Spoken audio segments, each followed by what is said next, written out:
WhatsApp viewers, new year రోజు చాలా మంది పొద్దున్నే లేచి స్నానం చేసి ఇంట్లో దేవుడికి దండం పెట్టుకుని ఆ తర్వాత దగ్గరలోని దేవాలయానికి వెళ్తారు. అయితే కొంతమంది రోజు వెళ్తే మరికొందరు వారానికి ఒకసారి పండుగ రోజున దైవ దర్శనానికి వెళ్తూ ఉంటారు. ఇక ఇంట్లో దేవుడు ఉన్నప్పుడు ఇంట్లోనే పూజ చేసుకుంటే సరిపోతుంది కదా, ప్రకృతిలోని ప్రతి అణులో దేవుణ్ణి చూడాలి అని కొందరైతే చెప్తూ ఉంటారు. ఇక న్యూ ఇయర్ రోజు దాదాపు చాలా మంది చిన్న పెద్ద తేడా లేకుండా అందరూ కూడా దేవాలయానికి వెళ్తారు. ఎందుకు వెళ్తున్నారు అంటే దేవుడి దర్శనానికి అని చెప్తారు తప్ప గుడికి వెళ్తే కలిగే ప్రయోజనాల గురించి మాత్రం ఎవ్వరూ చెప్పరు. ఇక కాలక్షేపం, కోరికలు తీర్చమని, అవసరాలు తీర్చమని కాకుండా అసలు గుడికి వెళ్తే కలిగే ప్రయోజనాలేంటో ఈ వీడియోలో చూసేద్దాం. ఇక పాజిటివ్ ఎనర్జీ. పూర్వులు పవిత్రంగా భావించే పెద్ద పెద్ద దేవాలయాలన్నీ కూడా ప్రత్యేకమైన స్థలాల్లోనే కట్టారు. అంటే భూమిలో పాజిటివ్ ఎనర్జీ ప్రసరించే చోట మాత్రమే గర్భగుడిని కట్టారన్నమాట. ఇక మూల విరాట్ని బీజాక్షరాలతో ప్రతిష్ఠ చేస్తారు. ఆ అక్షరాలను రాగి రేఖపై రాస్తారు. రాగికి వాహక శక్తి ఉంటుంది. భూమిలోని విద్యుత్ అయస్కాంత తరంగాలను ఒక చోటకి తీసుకురావటం వల్ల అది శక్తి క్షేత్రంగా పనిచేస్తుంది. దాంతో గుడిలోకి వెళ్ళిన మనిషి శరీరానికి, మనసుకి ఉత్తేజమైతే కలుగుతుంది. ఇక మరో విషయం ఏంటంటే ఉత్తర దక్షిణ ధ్రువాల మధ్య ఎలాంటి ఆకర్షణ శక్తి ఉంటుందో అలాంటి శక్తి ఉన్న చోట ఎక్కువగా దేవాలయాలు నిర్మించారు. అలాగే గర్భగుడి కూడా మూడు వైపులా మూసి ఒకవైపు మాత్రమే తెరిచి ఉంటుంది. గర్భగుడిలో వెలిగించే దీపం కూడా చాలా ప్రత్యేకమైనదట.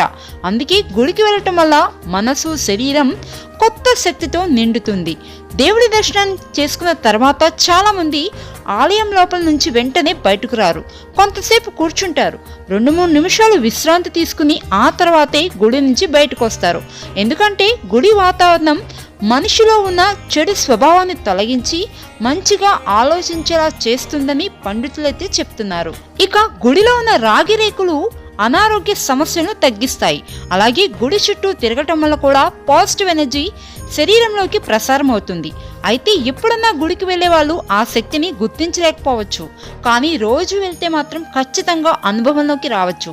దేవాలయంలో గంట మోగించడం వల్ల ఆ శబ్దం మన మెదడుని ప్రేరేపిస్తుంది. 7 సెకన్ల పాటు జరిగితే శరీరంలోని వ్యాధి నిరోధక శక్తులు ప్రేరేపితమై చిన్న చిన్న అనారోగ్య సమస్యలు నయం చేస్తాయని పురాణ గ్రంథాలు చెప్తున్నాయి. ఇక మరికొందరైతే గుడిలోని కుంకుమను పవిత్రంగా భావించి రోజు బుట్టె కింద పెట్టుకుంటూ ఉంటారు. దానివల్ల ఏకాగ్రతతో పాటు జ్ఞాపక శక్తి కూడా పెరుగుతుందని శాస్త్రం అయితే చెప్తుంది. దేవాలయాల్లో చేసే పూజలు, పూలు, ధూప దీపాల వల్ల సువాసన వస్తుంది. దాన్ని పీల్చడం వల్ల శరీరంలోని నాడులు ఉత్తేజితమవుతాయి.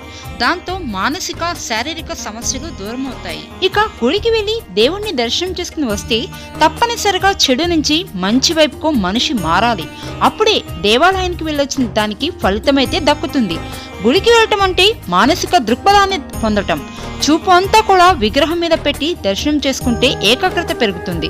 ఇంట్లో పనులు, ఆఫీస్ ఒత్తిళ్లు, ఆర్థిక సమస్యలు వంటి వాటిని కొద్దిసేపున దూరంగా పెట్టి గుడికి వెళ్ళి దైవ దర్శనం చేసుకోవాలి. చెడు నుంచి మంచి వైపుకు మారటానికి గుడి ఒక మజిలీ లాంటిదని పురాణాలు చెప్తున్నాయి.